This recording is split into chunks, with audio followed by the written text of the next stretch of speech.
Coming up next is my interview with Mr. Matthew Gilbert, and I think you're going to enjoy this as well. Matthew has amazing, fun-filled background, so stay tuned. Hope you enjoy the interview.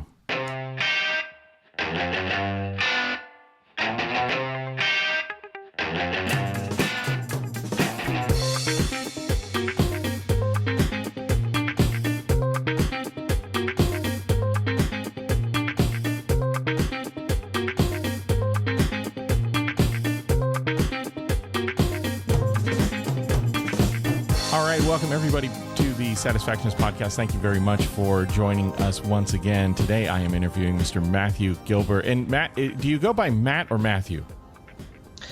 I always wind up going by Matt, but I brand myself online and elsewhere as Matthew A. Gilbert because there are many Matthew Gilberts, including the TV critic and entertainment reporter for the Boston Globe. There's a story there I can tell you later if you'd like. Yeah, that makes total sense. Myself, because I have such a unique, although not as much. When I was growing up, it was a very unique last name. I don't even have a middle name, so I don't really have any buffer to use. I can always throw in like the Great, but that doesn't usually work out too well. So I completely understand. It's I'm sure there's a few Matthew Gilberts out there. There's another story there because I have an Uncle Michael, and for many years, whenever we were together, they would always transpose our names. So I have been called Michael quite a few times. So. Well, today we're gonna talk once again about this wonderful field of education, and Matthew has an amazing kind of background that we kind of connected online, and I was reading through his bio and just. It's interesting. So, as folks may know, the Satisfactionist podcast is based in the San Francisco Bay Area. Matthew grew up in Danville, which is just a stone's throw away. And so tell me about that, Matthew. What was it like? You grew up here in the Bay Area. I did, yeah. I was actually born in Boston, so I can lay some claim to East Coast sarcasm and wit. Nice. I think it's genetically in there somewhere. Awesome. But yeah, from about 3 till I graduated from high school at 18, I lived in Danville and, was in and around various parts of the Bay Area for different things and, really had a great experience. But when I went to college at UC Santa Barbara, I sort of started what I call my slow slide southward. And so I went from UCSB, and then from there I went to Los Angeles, where I lived in and around and near and in various parts of, for give or take, about 20 years. And from there, I came here to where I am now in Dubai in September of 2014. And so it's been a pretty long but somewhat slow journey, but it's been an interesting adventure nonetheless. Yeah, I would say so. Well, first of all, I don't know how you ever left UCSB, because what a beautiful campus that is. It really is. It really is. I showed there's this great video called, I think it's called Soaring Over UCSB, and it's mostly filmed, I believe, with drone footage. So the university put this together. It's called Soaring Over UCSB, and it's on Vimeo, and it's this great overhead video of the campus, of all the various spots. And I've showed it a couple of times to my students here in Dubai, and they almost all say the same thing to me. They say, "Sir, why did you ever leave there?" Yeah, it is. That part of California is absolutely beautiful. I have to say, I was here. I grew up here, moved away when I was shortly after high school, and spent a number of years, over 20, in Atlanta. And have recently moved back. And I have to say, I mean, it is changed quite a bit. It is California is not the place I left. No, definitely. I hadn't actually been back for many years. I'm trying to think of when I had been back, sort of second most recently, but it had been maybe 4 or 5 years. And in 2014, 14, I took a little interesting side job. It was an adjunct from adjuncting kind of a job, or adjacent to adjuncting, adjunct adjacent, I suppose you could call it. And I took a job just for some additional revenue and some additional experiences. And kind of being a writer, I always like to have an excuse to meet people and do different things and have interesting, unique adventures. And I took a job with a limousine company as a chauffeur. I didn't actually drive a limo, but I drove town cars and Escalades and things like that. And I did this for about 2 or 3 months before I moved here to Dubai. And one of the more interesting trips that I had that was sort of prescient, I guess you could say, was that I drove a woman and her 2 daughters. She was a doctor, and her 2 daughters from Santa Barbara to San Francisco. Now, it had been, like I said, I think 5, maybe even more years since I had actually been in the Bay Area. I have 2 sons, and they each had some different challenges over the years that made it tough for us to travel, and even a relatively short distance, like from Los Angeles to the Bay Area. But so for this assignment, I had this opportunity to drive this woman and her 2 daughters from Santa Barbara to San Francisco. And the interesting part about it is they're from Dubai. Oh, wow. And I'm trying to think. I think at the time that I drove them, I wasn't yet aware that I was going to be moving to Dubai. If I recall correctly, I got the phone call or the email, one of the two, both, about a week or 10 days after this trip. And I thought it was really eerily coincidental. But it was an interesting experience and kind of a unique opportunity for me to drive these people back to San Francisco. And the interesting thing was, I think in their mind, they had envisioned the entire trip as being along the coast, like a PCH kind of a drive. I think that's why they had hired a car to drive them.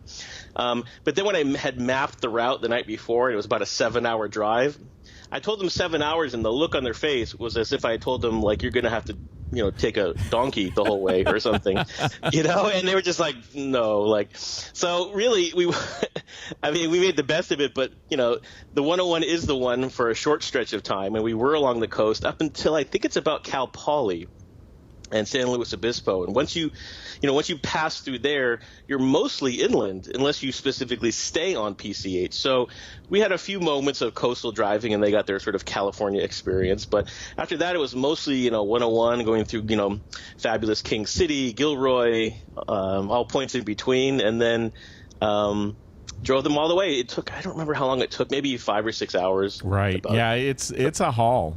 Yeah. It's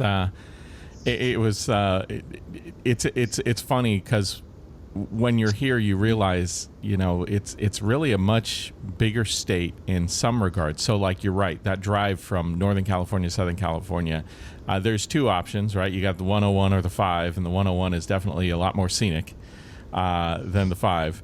But what's funny is that, there you can drive 7 hours, 8 hours, and you're still in the same state. In the southeast, you drive 7 or 8 hours, and you feel like you've gone somewhere further. Yeah, it can be really almost daunting at times. I remember when I was going to school in Santa Barbara, and I would drive home, for various breaks or whatnot. And I think from Santa Barbara, when I would go home, it would take about the same 5 or 6 hours. And what I think a lot of people don't realize who have never been to California, or even people who have never really traveled outside of metropolitan areas like San Francisco or Los Angeles or those kind of more urban areas. It's crazy that people forget how rural it is, you know? Yeah, it's crazy because when you're talking to folks, and I have found this here too, I talk to folks who've never really left the Bay Area or never really left California, and that's just it's just weird. It is odd. I mean, it's almost a kind of an American thing, though. Not, staying somewhat where you are geographically. Yeah. But and some of that's just geographic, just generally to the United States. But even within California, because it's so big, and you can really experience so many different things even within just Northern California. I mean, you can go to Lake Tahoe, you can go to the Sierras, you can go to, you could ski there, then you could be in the Bay Area and you can go to the beach. I mean, you can really kind of do and experience pretty much all the different kinds of things that maybe in other parts of the country or even other parts of the world you would need to go somewhere else to do, like another state or another country even. So yeah. It's a unique place to travel around for sure. Definitely is. So you started out at I'm going to say you started out. I know you started out in other places, but we're gonna get into academic career and how you kind of wound up. So I want to get to Dubai because that is intriguing to me, but I'm holding off. That's going to be the big surprise. The big reveal at the end. Big reveal.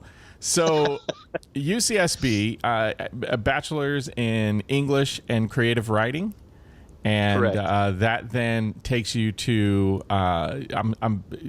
Burbank, where you did your MBA in business administration. So you went from writing to business. Now, is the writing what eventually brought you to Los Angeles area? Where was your career from a writing standpoint, and how did that develop for you? Well, my background and my relationship with writing is such that I had always been a writer. As far back as I can remember, I've always written creatively. Really, I remember even in grade school having my first idea for some kind of sort of Stephen King inspired kind of a story. And really ever since then, I was always creatively writing or thinking up ideas or things like that. So a lot of my experience in as far back as actually elementary school, junior high, high school, I was heavily involved in student publications like yearbook, newspaper, those kinds of endeavors. And the interesting thing is I actually went into UC Santa Barbara as a communication major, thinking kind of more like media. Thinking that's what it was, but I remember taking my first communication class my first semester, and we're in this big lecture hall, and they start dissecting the type of communication. Like, I still remember you and I speaking would be called, I believe, dihaptic communication, because there's two of us, and my eyes just started glazing over. Like I thought, I don't really want to learn. Yeah, like I don't want to learn about communicating or communication. I want to learn to do it more gooder. Right? I want to learn to speak good. I want to learn to grammar-size gooderist. And I just had this sort of it was like a sort of obvious realization that brought me towards the English department. But I think specifically what sold me on English, even though in many respects it's sort of impractical, it's not as applied, although as you might know, all of the UCs are more theory-based and they're more academic rather than more applied or practical, which is actually something I've come to appreciate and actually, I don't want to say prefer, but I think there's a lot of value in what the California State schools offer, because a lot of them are more application-oriented and they're more practical. Like, I knew someone who went to a California State University, and I think they got a degree in recreation management, and I'm like, what does that mean? And if something, I think he said, well, I could run like a YMCA, or I could run, I don't know, like some kind of like activity center or something like that. So a lot of the Cal State schools have majors and areas of specialization that are much more applied and much more attached to something realistic outside of that university. Right. So being at a UC, the sort of focus is on a slightly more theoretical academic level, so you're still limited somewhat to sort of figuring out what are you going to do with it once you have the degree. But for me, when I started exploring English as a major, I still wasn't as totally enthusiastic about reading and rehashing and claiming to understand or know what Shakespeare really meant by XYZ, or what someone else really meant. Like, who am I to pretend to know what they really meant or to dissect what they really thought? But what kind of sold me on the idea was they had this creative writing emphasis. It wasn't a minor technically, it wasn't a second major, but it was more of just a focus or an area of concentration. So I think, I don't remember the specifics, but I remember most of my electives were in the creative writing program or creative writing kinds of courses. They have since instituted minors, and I believe that there's a whole professional writing minor you could now have, which is great. It's really I think they've really made efforts to make that program and to make it both theoretical, so you get the bigger picture, but also more applied, so you can then, leave the university with a portfolio and say, look, I've done some technical writing. I've done this kind of writing. I don't just write about people who write. I can actually write something. Yeah, I think that's interesting to make sure that people understand who are trying to go down, I want to be an author. I actually, have a daughter who loves writing. But I think what we don't understand is that there's a lot of different types of writers out there. Everything from, technical writers, people who write, technical manuals, to the recreational novel writers, to magazine writers, and each of those kind of have a different voice, if you would. Yeah, definitely. And the paradox of at least most undergraduates, or even prior to that, is, a lot of people have a lot of desire and energy and enthusiasm to pursue a certain career, but if you don't have a lot of experience in it, or even just some kind of evidence that you have the ability or the aptitude, you kind of find yourself running in circles. So to be able to get some practical experience and to have a portfolio of some sort during an undergraduate experience, I think is a vital thing, especially these days when people are so practically oriented and people are trying to be really a lot more thoughtful. I think for the current generation of undergraduates, to me, as someone who teaches them, most of them seem much more practically oriented, and they're looking more at the end game and the end result of what they're, they want to look at what they're getting out of what they're putting in. And I think to have more programs that are oriented that way is a good thing, while still making sure that you get the basics and they're grounded in fundamentals. Yeah. So as I look through your lengthy, and folks, I'm telling you, it's lengthy career history, starting all the way back in 96 as a technical writer for a company called Allergen, used to be called McGann Medical.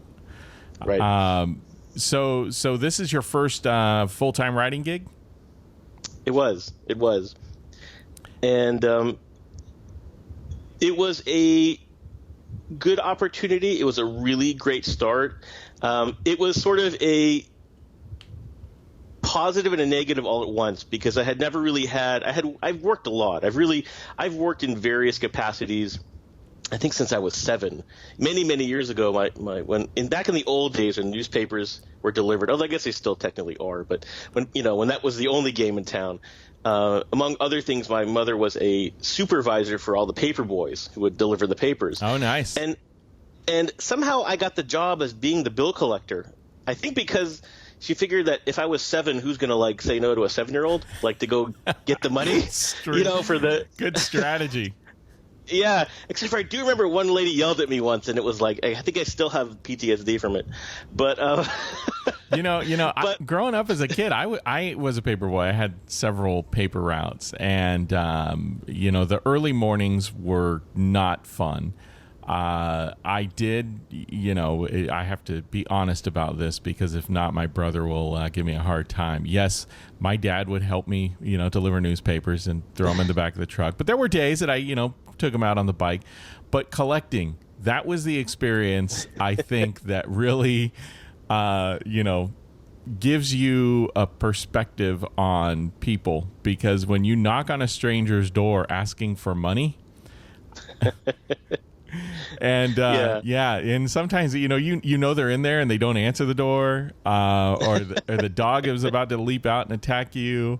But I was a little kid at the time too, so I ended up getting a lot more tips than my brother, and I think that maybe is what aggravated him. I got a free ride in the morning.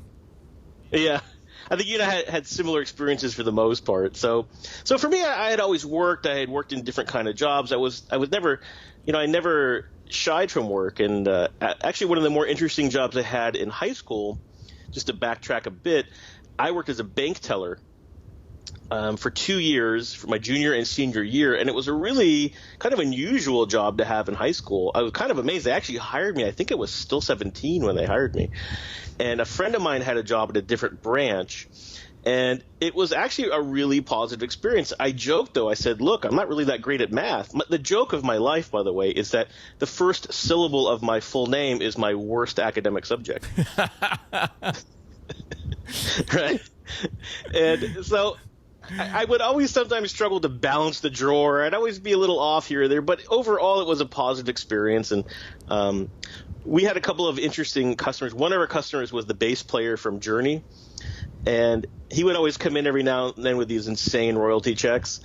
And he was just a total character, really nice guy, and we would just chit-chat and whatever. And it was just a really interesting experience. And to have that experience in that kind of a position and meet so many different kinds of people, and it really gave me kind of a unique appreciation. It's not exactly retail, but it kind of is. I guess you could call it retail, or at least public facing, But Matt, you and I have a lot of parallels here, because believe it or not, I was also a bank teller at around 18 years old. This is very odd. We're going down this path. I'm very anxious to see what the next job was. You didn't deliver flowers by chance, did you? I did work at a nursery. Too funny. Oh my gosh. One of my odd jobs that I had was my grandfather worked for a store, kind of like Home Depot, but it was a smaller outfit. They had 3 locations in Dublin, Walnut Creek, and it was either Pleasanton or Pleasant Hill. I can't remember which. And it was called Simon. I don't know if you remember this. They were in the East Bay, so if you grew up in the city, you might not have ever known. No. I actually lived in Dublin, so... oh, you did? Yeah. So maybe you do know them. I don't know. I feel like we probably know the same people, and here we are meeting for the first time over Skype with you in Dubai. The randomness of life, the random serendipity. Yes. Crazy. So so I would do odd jobs over the summer sometimes for them, or during the year. And at one point I worked in the nursery, and I had a background in art as well. I did a lot of oil painting and drawing, and I did some stained glass. So I had fun working in the nursery. I would put together little like flower bowls or something for people, and whatever. And so I didn't deliver the flowers, but I put together the pots or whatever they are, the bowls. But one quick aside, one funny job I had at Simon was in the summer, they would do all of the pricing and stocking for their Christmas inventory. So they called us the elves, and we would be in the warehouse for the whole summer. There were, I think, 3 of us. There weren't that many of us, but there were 3 or 4 of us. And we would basically every day go through pallets of all this made in China kind of stuff and put price tags on everything, right? And then we would wrap the pallet and put it in some storage somewhere, and then pull the next one out. And I spent whole summers doing this thing, and it was very physical and very hot, but kind of very, I don't know if rewarding is the right word, but it was something to do, and it was a fun experience. Kept you out of trouble and gave you a little money. Yeah, exactly. No, that's fine. And by chance, you didn't ever work in a women's department store, did you? I didn't do that. Okay, well, there we found our separation. There our paths diverge. Now, I worked as a stock person. Yeah, I don't want to give people the wrong impression, but yeah, I was in the back. I wasn't dressing anybody. Good Lord, I had no fashion sense. Personal shop. Yeah, no, that wasn't me. But anyway, so you start out writing, and your career has really been around writing, and I have to say, you do at some point get into teaching. One of the other things though I noticed here as part of your background was you worked with Princess Cruises. Doing training, and looks like a little, maybe even some writing for them as well. Right. So the arc of my career was so that very first job I had was as a technical writer, and we'll come back to that because the most beneficial thing out of that job was the technical writing aptitude I gained, even though I was only there a year. And still to this day, I learned how to use Word almost, I don't want to say as a desktop publishing tool, but I learned to do things in Word like make forms and use style sheets and just manipulate it and leverage it to its fullest potential, that even today when I've taught people Word, or I even work with people, they have no idea what I'm even talking about. This is, 20 years later. And the skills, even though the functions have changed a bit, or how you do it, or the interface and the versions have changed, some of those basics, functions and ability to do certain things within Word, if you know what you're doing with it, are still there. So I still look back and can trace a lot of the skill I have in certain areas to that one job. So the challenge with that job was it was very, very corporate. And it was this kind of combination of, I remember being very excited, sitting in my cubicle thinking, well, this is my first real job computer. Oh, this is my first real job phone. I have an extension. I think I still remember it. It was extension 434. I still remember because it was a palindrome and my OCD loved that. So, and I was sort of really kind of like into this whole, I'm adulting now, although we didn't use that word back then, right? That's a newer word, but that's what it was, right? I was like, I'm a grown up now. But then it was quickly supplanted by the endless array of meetings and formality and you can't do that, you need to do this. And so it was a combination. It was a really steep learning curve, but overall it was a really beneficial one. And I even survived an FDA audit. We had an FDA audit of the facility. And we knew it was coming from when I started.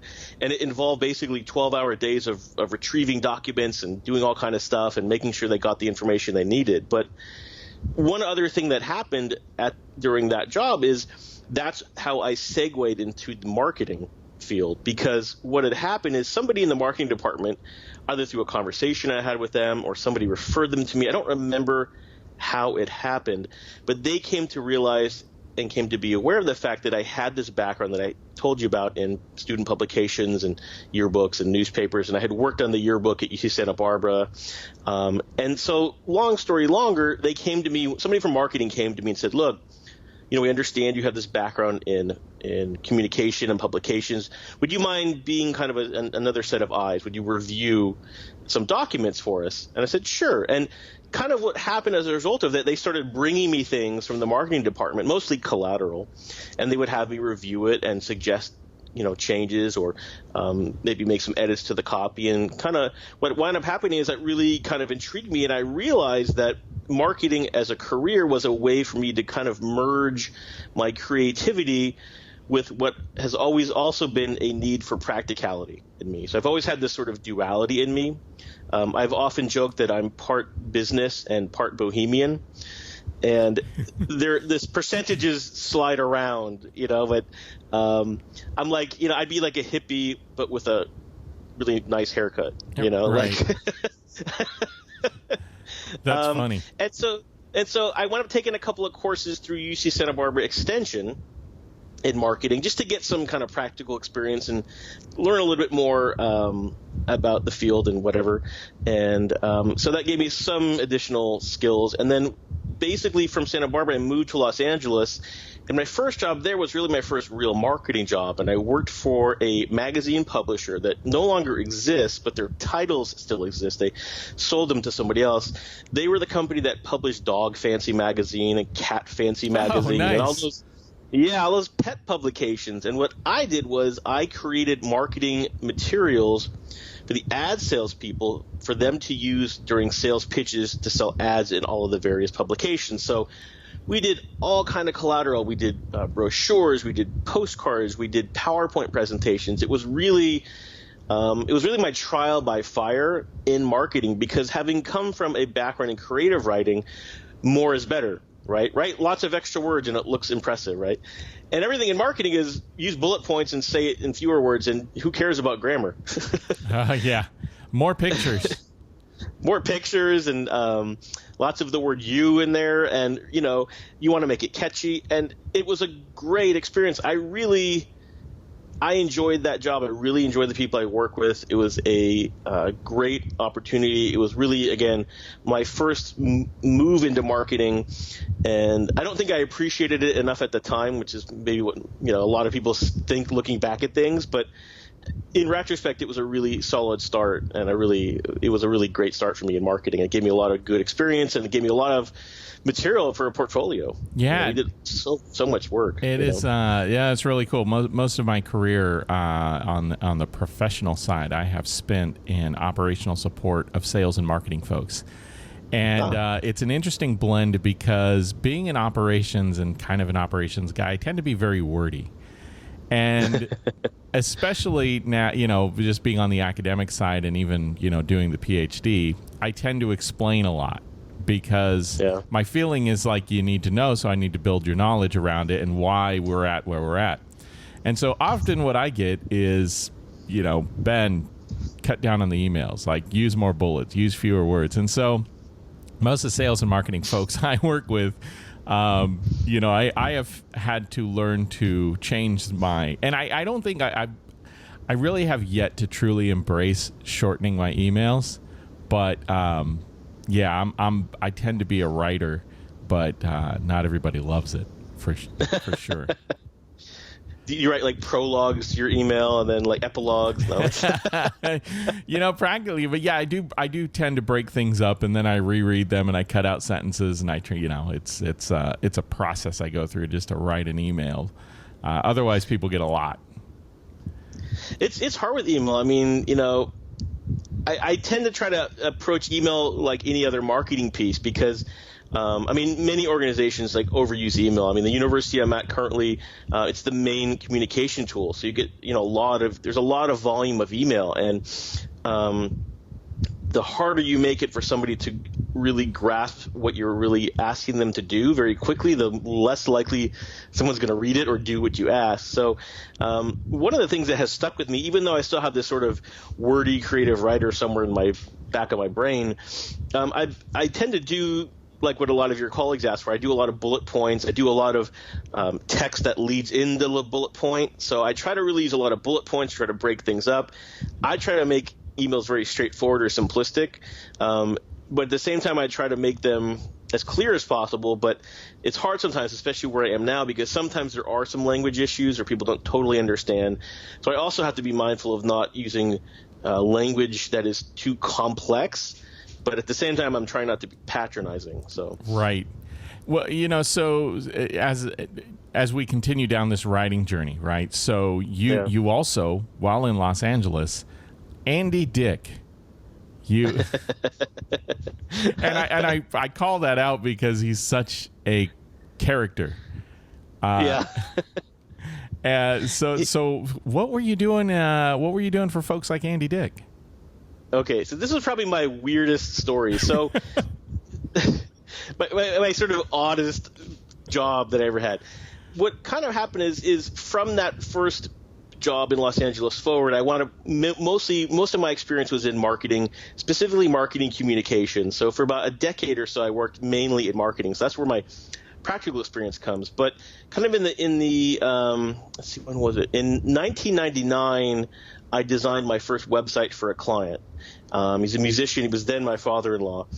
And basically, I started getting interested in and sort of dabbling with website design. And I never got to like super geeky, hardcore programming level, but I was able to do a pretty good job for my skill set and what I had. And I taught myself how to program. I used Photoshop. I had a kind of a fairly decent number of clients for whom I did various web-related projects or even some collateral material, things like that.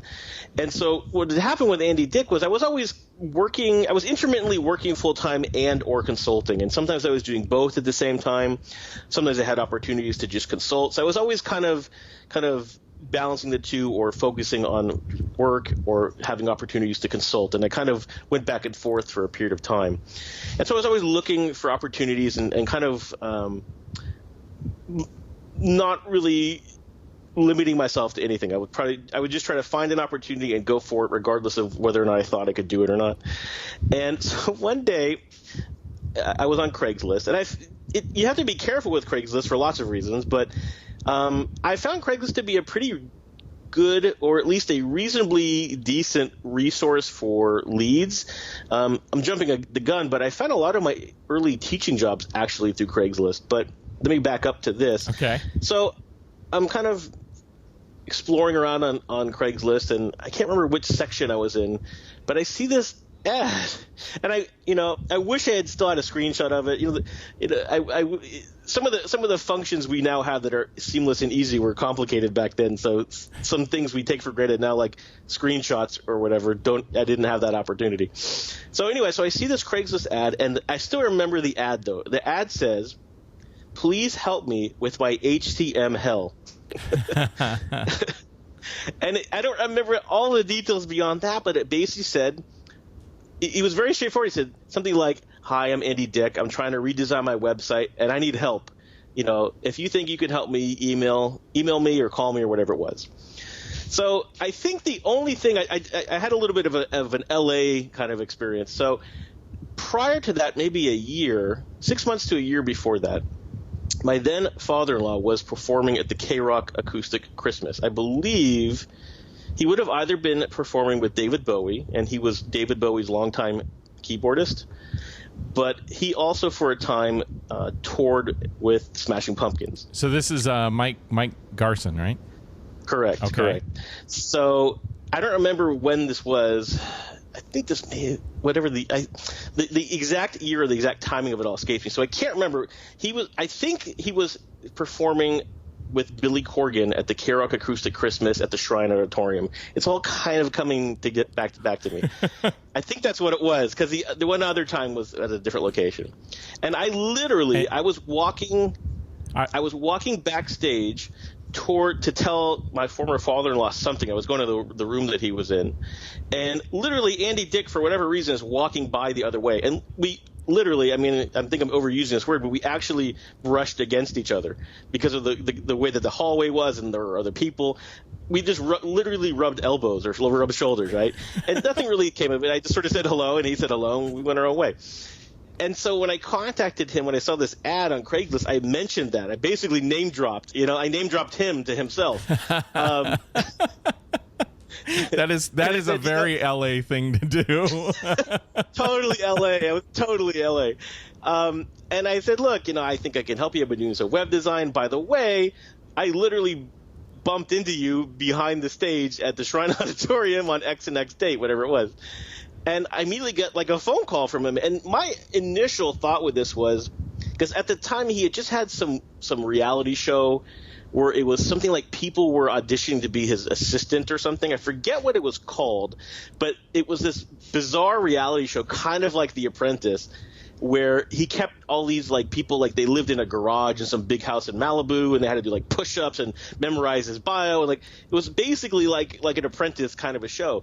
And I thought, for sure this is some cover for some ridiculous show he had. Like, I'm gonna go somewhere, I'm gonna be on camera, and I'm gonna have to like eat a bunch of ants or some weird thing, or I don't know what I'm about to do. So I was really kind of hesitant because I didn't know how serious it was, or it was just some gag or some gimmick.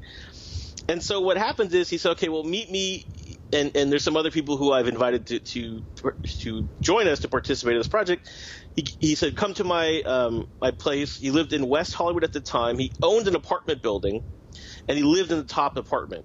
And so it was like just in the middle of a regular neighborhood. And so I go up there, and it wound up that he hired 4 people to all work on the website, which inevitably turned into too many cooks in the kitchen. Yeah, and I can imagine. We did a lot of it was maybe intentionally a little bit disorganized, or maybe that's just kind of how he was. But he was super friendly, super nice. Like anything negative you've ever heard about him, like I can't speak to that, because he was like the nicest, most genuine guy in person.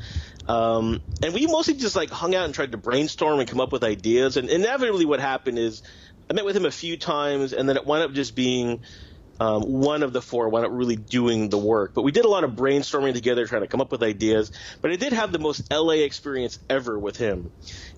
So we were at his place once, and his publicist came over, and they wanted to go have something to eat. So we went to a vegan restaurant down the street from wherever he lived. It was somewhere near the Beverly Center, for those of you who know LA. I don't remember the name of it. I think it's still there. But basically, we walked from his apartment. It wasn't very far. We walked to this place. And then, so it was like me, one other guy who was one of the 4, Andy Dick, his publicist, and then who met us there was Dan Matthews, who's the vice president of PETA. Okay. and this is a guy. He's very passionate about what he does. He's always getting arrested at some protest. Sure. And he had lunch with us. So what it was 1, 2, 3, the 5 of us, I guess. We're all having vegan lunch with Andy, with Andy Dick, Andy Dick's publicist, and the vice president of PETA in Los Angeles. That is I wish I could say that was an unusual thing, but in that area, things like that tend to happen often. So you kind of wind up with these, groupings of talented people who are just in different walks of life, and there you go. It's a lot of fun though. It was, and it was a cool experience because. I had experienced this a little bit with my former father-in-law with, when you know somebody as just a person or you have a personal relationship with them, and there's often a perception of them that fame filters. And it may or may not be accurate, or it may or may not be fair, but that fame filter, if you want to call it that, is often very different, or at least it's sometimes an exaggeration of one aspect of someone's personality. But when you have an opportunity to really know somebody, and I wouldn't say he and I were friends, but I got to at least know him more personally, is probably what I would say. Yeah. And I get that. Yeah. And so it was a little glimpse into that sort of type of life. I mean, I had a little bit of it through my former father-in-law as well, but that was even maybe – it was different with Andy Dick because it was really kind of going in cold, so to speak. He was somebody I had no relationship with at all other than that crazy Craigslist ad. Yeah. Pardon me. But yeah, I do find that, I've had the opportunity to meet some people in my time as well, and super genuine, super nice, great people, and oftentimes very much a departure from what you see in the public, what you see written about them, and it's always nice to get to know somebody on a personal level. And it's funny because one of the things about my show and what I try to do here is really give a glimpse that people who are in professions, who are doing something, as you see them now, there's a whole history behind what they've done. And as I mentioned in a segment that we taped earlier for this show with one of my counterparts, we talk about I'm really trying to dispel the myths of success, so that when people look at people who are successful, there's always this, they're rich, they don't have anything to worry about, they're well off, and they're doing all of these wonderful things. And quite honestly, they're working their tails off. And it's a long, hard climb to get to an area where somebody might say, "Oh, well, you live in that neighborhood and you drive that house or you drive that car."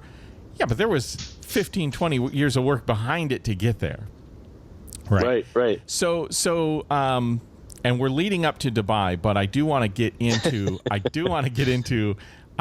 you make this transition into teaching. And it seems like now that's kind of your primary focus is around education and bringing knowledge and insight to people. So how did you get started down this road of education? Well, to me, I had always been somebody who enjoyed learning. I loved being a student. I liked learning new things. I liked having that challenge. But I've also been the kind of person that fundamentally deep down needs to feel like whatever I'm doing with my life makes a difference and has meaning. And I enjoyed marketing. I still have a very marketing mind. Even when I write academic papers, I think about how to make a kitschy or a catchy title or ways to make it interesting, or even a subject that is not like ivory tower academic. Are you saying that you create academic link bait? A little bit. That's actually a great word for it. Yeah. Yes, and I'm proud of it. We conducted research, and you won't believe what happened. You won't believe what happened next. I'm just trying to get eyeballs. That's all I care about. I don't care about integrity. So what happened is I had been working in marketing, and when it was around 2001, 2002, kind of in the midst of those years. And at the time I was working for City of Hope. And City of Hope is a nationally, actually internationally known cancer research and treatment facility. They do other medical research as well, but mainly they're known for cancer and bone marrow transplant. What I was doing for them is I was helping the major gifts people market major gifts. So we would produce, again, very similar to what I had done before, collateral material, web-related efforts. This is still really before the web became really viable, but we would focus on the website and anything related to marketing communications. We did a huge direct mail campaign for them that they had never done before for something called a charitable gift annuity. And we did some really interesting and innovative things with them. But even that said, even though I was working at a location that did great things, right? It saved lives and did something important. There was something inside me that still felt restless, and I guess that's the best word for it, restless. And I remember the manager that I had at the time, who was still a really good friend and still remains a mentor to this day. This is like 15 years later. I remember him saying once to me, he was the most candid but caring person I've ever known as far as a manager goes, and even really beyond that, really just as a person. And I remember having this conversation with him once, and he said, Matthew, he said, you're an academic. And he was sort of like, it was a very sincere statement, and it was kind of like hearing somebody else said it made it kind of obvious to me, even though I had sort of not thought it. And I'll be honest with you, the humorous part of my now being a teacher is that when I graduated from UC Santa Barbara as an undergraduate, which was literally 20 years ago, on the 16th, 2 days ago, which is kind of a strange thing to put in perspective for me, people would ask me the same question. And they say, oh, you have a degree in English. Are you going to be a lawyer or are you going to be a teacher? Everybody asks me the same question. And because I'm naturally contrarian and I don't like to sort of fit in, I'm a square peg always looking for round holes, basically, is what I am. I would say, no, I'm not going to do either. Like I was not going to be forced into something that made total sense. And so I don't know if it would have worked out the same if I had sort of accepted that reality, 10 years earlier than I did, or the path would have been different. But I do think it was good for me to have a lot of the practical experience, because I do use it for stories in class, and I use it for perspective, and I use it for examples. So what happened is, at this job at City of Hope, I started realizing there was something else I needed to do. I needed to get to that next step. And in part due to my manager's encouragement and his prescience, I suppose you could say, I started looking into graduate programs. And I remember even discussing some options with him. I was looking at a program at USC, and I believe it was a master's in communication management. And then I was considering an MBA. Now, the MBA was at the university where I ultimately attended. It was a smaller university with a smaller reputation, I guess you could say. It was a smaller university, so less impact, versus if you say USC, everybody knows USC. Sure. Unless you're in South Carolina, then you think it's the other USC. Right, yeah. It's a branding issue.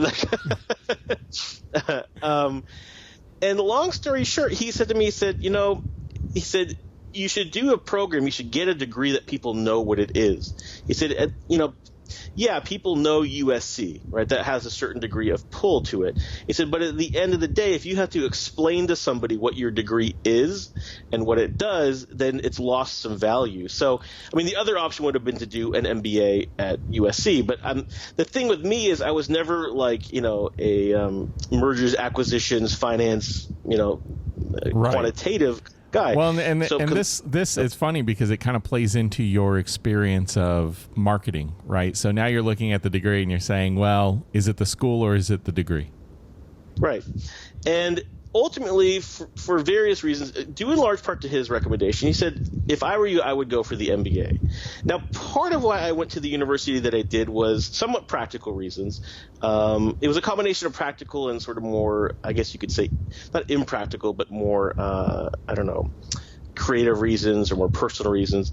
On a very practical level, I typically don't test well in a standardized test. Now, I say this as I'm now considering doctoral programs and starting to explore GRE and or GMAT test prep courses here in Dubai. Right.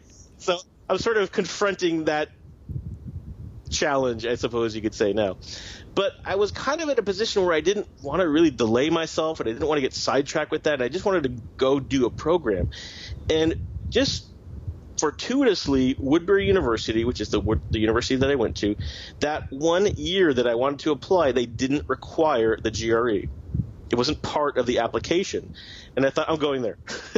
There you go. It was almost a very like oh, well, that's that's it, But what I also liked about it, and what ultimately came to be one huge benefit of it, is that I liked that the campus was of a smaller stature, but of a large impact. Yeah. And I liked that I could get to know my professors, and I liked that the classes were smaller, and I liked that I got to have more of a kind of like one-on-one personal interaction. Yeah, and I really benefited from that. And very specifically, that experience was really the turning point for me of how I wound up getting into teaching.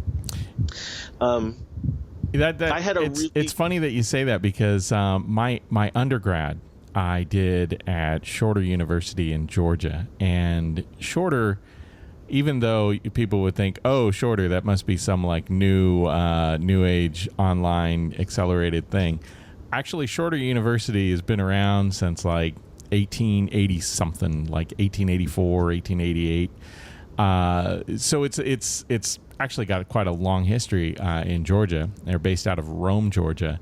And same kind of thing. It was kind of a little more of a liberal arts college than a business college, and even though I was doing a business degree there. But, very friendly local staff, who had a lot of kind of worldly knowledge, and, but in this little tiny school, and it was a lot of fun. I really enjoyed my experience there. So I totally get that. Yeah, and it's funny too. Again, here's another connecting point. Woodbury was actually the oldest business school west of the Mississippi. Oh, wow. It had been established in downtown Los Angeles in, I believe, the same exact year you just mentioned, but I think it was 1884. But it always kind of kept a lower profile. It never got huge. It had been in downtown, I think, on Wilshire for many years, and I can't remember the year, but the campus that they were at when I went there had previously been a Catholic girls' high school.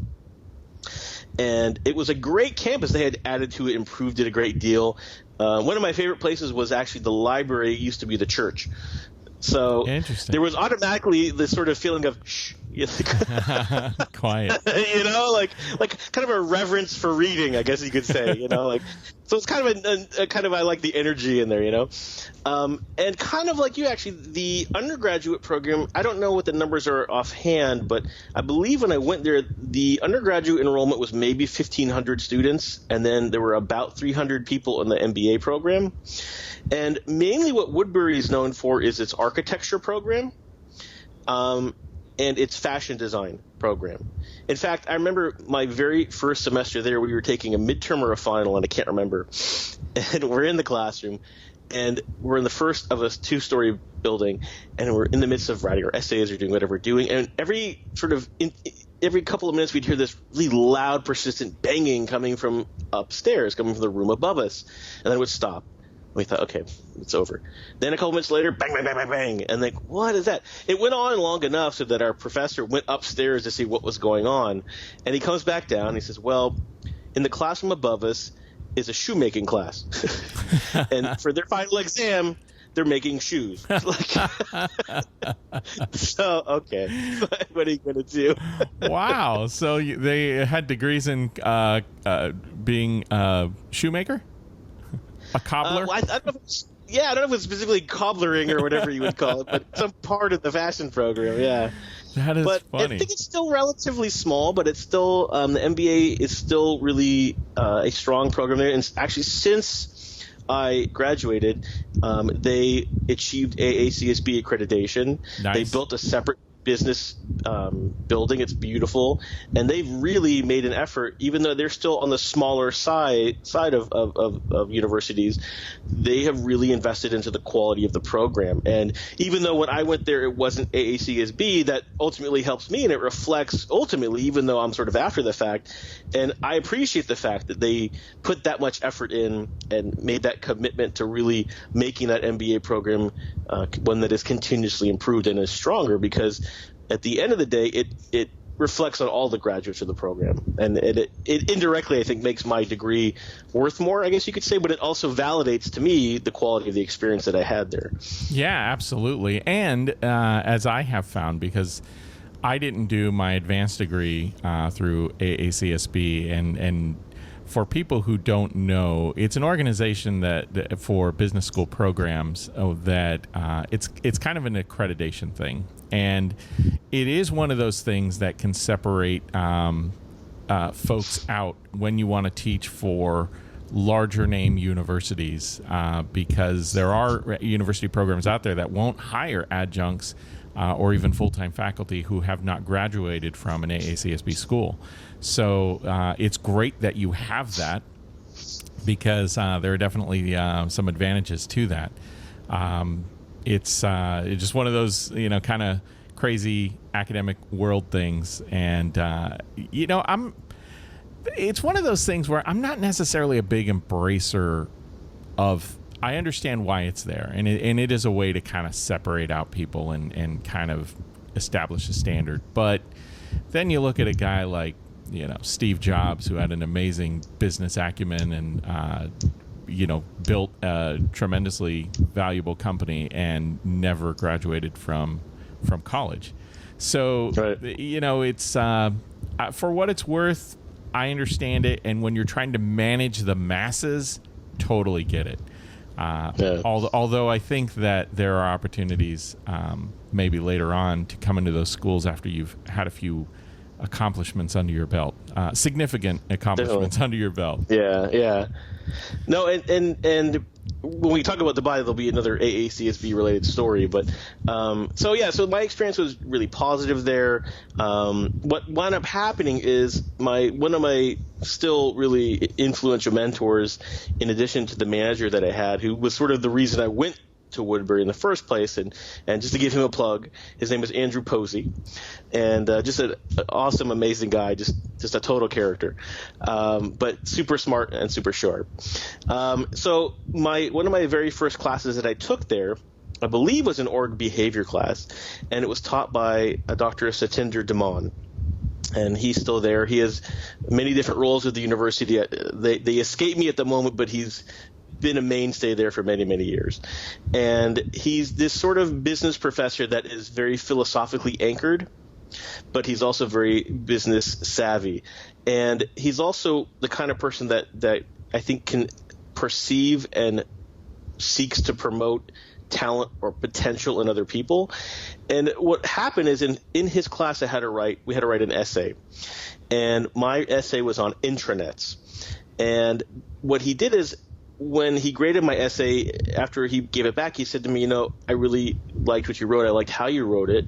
He said, I think if you were to submit this to an academic conference, it would get accepted for publication in the proceedings, and you could go present it. And I was like, awesome, let's do it. And then I kind of stopped and said, well, wait, what's an academic conference?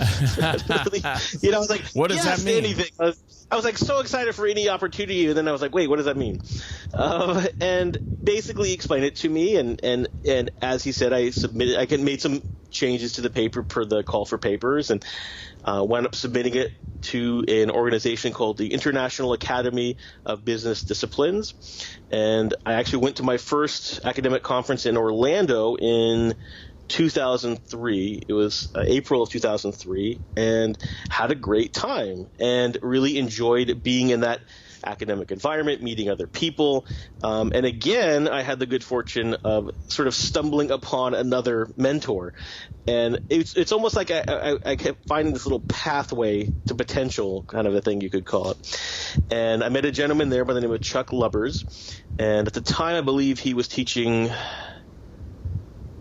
at Kansas State or University of Kansas, somewhere in Kansas. Clark Kent country. Um, and he came to my presentation, and I presented the paper that I wrote about intranets. And he pulled me aside after the presentation, and he said, I really enjoyed your presentation. You really, presented the information well. Your presentation itself was creative, made it interesting. He said, have you ever thought about becoming a college professor? So see, the pathway kept getting more and more clear as I progressed along it. Side. And again, as was kind of the case with Andrew, and then again the case with Dr. DeMond, and now with Chuck, it was like everybody sort of said that one right thing that kind of, again, sort of revealed the obvious truth hidden right in front of me, And that's what sort of ultimately, I think, crystallized it for me. And so what I started doing at that point was, even though I continued to work in marketing, I basically had started to, continue with the MBA program, and it took me about 3 years to finish. So I started in September of 2002, and I finished in August of 2005. And I continued to mainly work in marketing, but I started to think about, or started exploring getting into teaching. And I wasn't quite ready yet, but I started kind of thinking about it. And what happened is, I'm trying to think, I think it was about 2006, I really started looking or considering it more seriously. I had finished the MBA. I was looking into some options. At some point shortly thereafter, around that time, I started at Princess Cruises. And that was really my last real marketing job. So I worked at Princess Cruises for about 6 months, and I did some really impressive and really challenging projects with them. I did cruise brochures for 2 of their cruise lines for their South America tours and their Canada and New England tours. And I did a bunch of what are called shore excursion brochures, which are these side trips you can take that I think collectively generated about some crazy number, like $100 million in revenue every year. And so I did a lot of brochures for those kind of things. But I kind of just finally hit the wall with marketing as a career, as a profession. And kind of what wound up happening is, in the midst of my leaving and deciding I wanted to start consulting and doing some other things, as I was chatting with the people in HR, again, kind of somebody else, someone else popped out onto that pathway of potential and said to me, well, is there anything we can do or any way we can keep you here? And I said, well, a light bulb went off. I said, what I would really like to be able to do is to transition and to start doing some corporate training.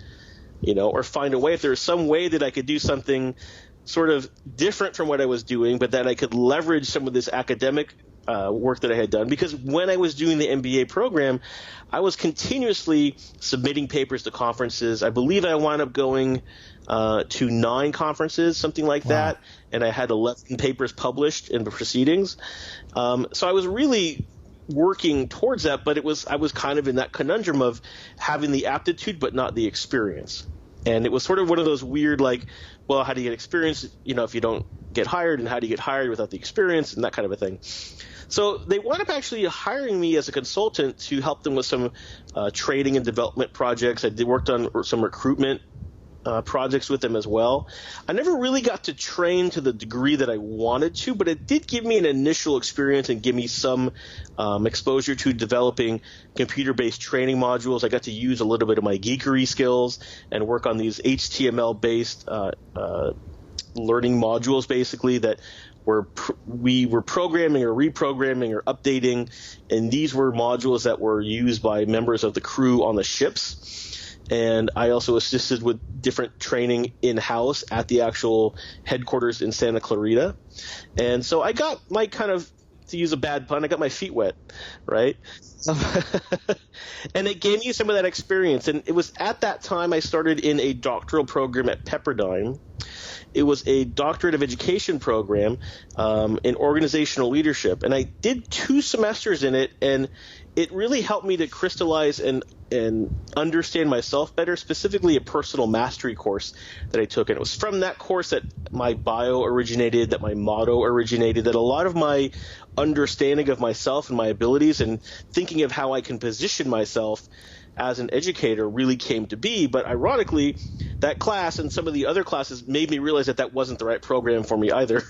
So even though I was doing well in it, I realized it wasn't going to get me or I didn't think that it was going to get me where I wanted to go. So I withdrew from the program, and there was one sort of additional false start shortly thereafter. But from that point till now, I've been sort of really looking into doctoral programs and trying to juggle and balance some personal challenges and some personal responsibilities in the midst of trying to sort of reach for this, to use a Jim Collins word, a big, hairy, audacious goal.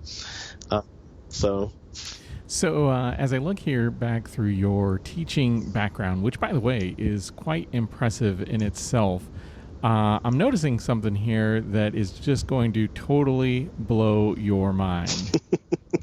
So you spent 2 years in Bakersfield, California? I didn't. Oh, commuting? I commuted to Bakersfield. Right. Yeah. So guess where I was born? You were probably born in Bakersfield. You got it. Destiny. I am telling you, what is going on that we keep finding these parallels?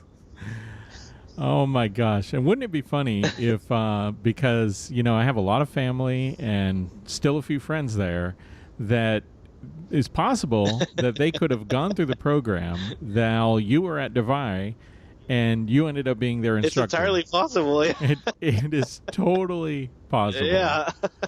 So if anybody out there who knows me from Bakersfield happens to have gone through school at around 2007 to 2009, who had an instructor by the name of Matthew Gilbert, definitely reach out. I'd love to hear from you and follow up on this strange coincidence. Yeah, and the Bakersfield experience was another one of those the moments. Bakersfield experience. The Bakersfield experience sounds like some band or like some like avant-garde band or something. The Bakersfield experience. Social Distortion actually did a song about Bakersfield. Did they? Yeah, as did the whatchamacallit, gosh, who's the guy? Dwight Yoakam and Buck Owens and Merle Haggard. If you spend time in Bakersfield, you know. Yeah, definitely. No, I mean, but that was another moment where a mentor sort of emerged and sort of, kind of got me another step further. And what had happened was I very, very briefly, I don't actually even put this on my CV because I very briefly worked for LA Unified School District, and I worked in their ethics office. I understand. Yeah. And I got to tell you, it wasn't what I thought it was going to be. And really, a big part of why I took that job was because I thought there would be a lot of training. And now I assumed it would be a lot of ethics training or things like that. But I was looking forward to doing training, again, as a way of me getting into teaching. But it wound up just being a lot of writing of these very vague, indirect, kind of almost like legal briefs of Are you trying to tell what? LA Unified? Are you kidding? This kind of useless bureaucracy. What are you talking about? So, I mean, God help them, but it was our department's role to write these very non-accusatory, very indirect kind of memos, basically saying it's come to our attention that you received a free box of pencils or something like that, and it's our understanding of the law that receiving that free box of pencils might put you at risk of violating our such and such a policy. Oh my god! And meanwhile, the superintendent has a $3,000 a month expense account, and all kind of things are going sideways in the district, and I'm and we're really worrying about a box of pencils or whatever it was, And I admired the ability of them to do that, but it just wasn't a match for what I was doing. But such a waste of time and money at the same time. Here for a district that is definitely has opportunity, I think, to do things better in a lot of ways, to spend your time nitpicking. And so my degree background is in organizational, industrial organizational psychology, and doing that to people, that level of micromanagement. Wow. I mean, just what a great way to further demotivate the workforce. It was really unfortunate because there was a lot of potential there. There really was. And honestly, again, kind of like using the Andy Dick example in a completely different context. I mean, I've often said when I've taught courses, like, people like to hide behind a bureaucracy, but ultimately a bureaucracy, to use a very dated reference, is like Soylent Green, right? It's people, right? Yeah. And ultimately there are good people within a bureaucracy. It's just the system itself often perpetuates incompetence or doesn't at least reward innovation, and so it was an interesting experience to work in an organization that large that had such potential, but was so sidetracked and so sort of distracted by its own process and its own need to be procedural based. And I imagine there's tons of laws and legal things that I have to work within, so that does limit you. But it just wasn't really the right fit for me. And sort of what happened at the same time is, again, my clever Craigslist and Googling skills, I found this opportunity in Bakersfield. And I looked at the map, and I was living in Valencia at the time, and it was taking me about an hour and 20 minutes to go 40 miles in traffic, so one way. So it was taking me about an hour and 20 minutes to drive to downtown LA every day. I had previously worked in downtown LA, actually, when I worked for City of Hope. We were not at the campus that they have in Duarte. The medical facility is in Duarte, which is out past Pasadena. So I'd had some experience working downtown, and I had taken Metrolink and taken the train and done that, but I don't think it would have worked. I can't remember. I think there was a way for me to take the train there, but it wasn't quite as functional or practical for whatever reason. So it was taking me an hour and 20 minutes to go 40 miles every day. And I looked at the map and I said, well, Bakersfield is 80 miles. But then I realized there's pretty much no traffic, so it took me about the same time or less to go twice as far. Yeah. And certainly I'm comparing a full-time job with a part-time adjunct job. You can't really compare those from the standpoint of practical benefits, but at least in terms of the commute, it was a tremendous opportunity for me. It was actually my very first classroom-based teaching experience, and were it not for my mentor there, Barry Bailey, he was the center director, that wouldn't have happened. And again, it was another step towards where I am now. And again, like you had mentioned, people taking a circuitous route to success, people having to work really hard and go through lots of adverse conditions. I still wouldn't say that I'm successful. I would say that I've come very far from where I was, and I've successfully moved forward. Right? That's funny, because I think people who have, in the context of our conversation, and in retrospect, as people will hear this, and then for you to say, as you're sitting in Dubai with international experience and having worked for greats like Andy Dick, they're gonna say, "What are you talking about? You're not successful." And that to me, that's kind of part of the problem, if you will. I mean, we have this. Not for the individual, right? But I'm talking about for people who are looking at folks in a particular level in life. They sit there and they say, wow, that person is, in my eyes, successful. They are so further on down the road, but what they don't realize is that person is sitting there going, gosh, I have such a long way to go. Yeah. And I always that's the signpost for success, is not being satisfied. I mean, it's hard to find the balance between appreciating what you have and being grateful for it, and recognizing the achievements you've made, but still striving for more. Yes. Because I think for me, it's almost like, it's like kind of an odd analogy, but my understanding of sharks is that if a shark ever stops moving, they die. Right. Yep. And I wouldn't call myself a shark per se, but there's a part of me that's never not busy. Like I'm swim and eat. Yeah, like I'm always tinkering. I'm always doing stuff. If I'm not teaching, I'm trying to do some training. If I'm not training, I'm doing a lot of curriculum design, which is something I've really gotten into and I really enjoy. So I'm always trying to do something and always trying to sort of get a little further from where I am. Some of it is for practical reasons. Some of it is for professional reasons. And some of it is for personal reasons. And for me, really the next step for me, I think, is that PhD, because that's been lingering for a decade now. And it's really been something that I haven't been able to resolve. But it looks like there might be a way for me to do that fairly soon. So it's become something, really more sharp in my scope at the moment. So no, that's awesome. And it's funny that, I think that many of the people that I talk to, this is kind of how it is. It's like you have all of these things going on and you're like, oh, if there's a way that I could wedge in this one more thing. But no, it's really funny because we talk about today, they talk often about the gig economy, and the gig economy just being the fact that, you know, and we're there already. People don't just have a job anymore. And I think, and not to, look, I'll put it this way. If that works out for you and you got one place to go and only one thing to do, and then you stop that and then you go and enjoy life, and quite honestly, in certain regards, I'm a little envious of people who can do that. But the reality is that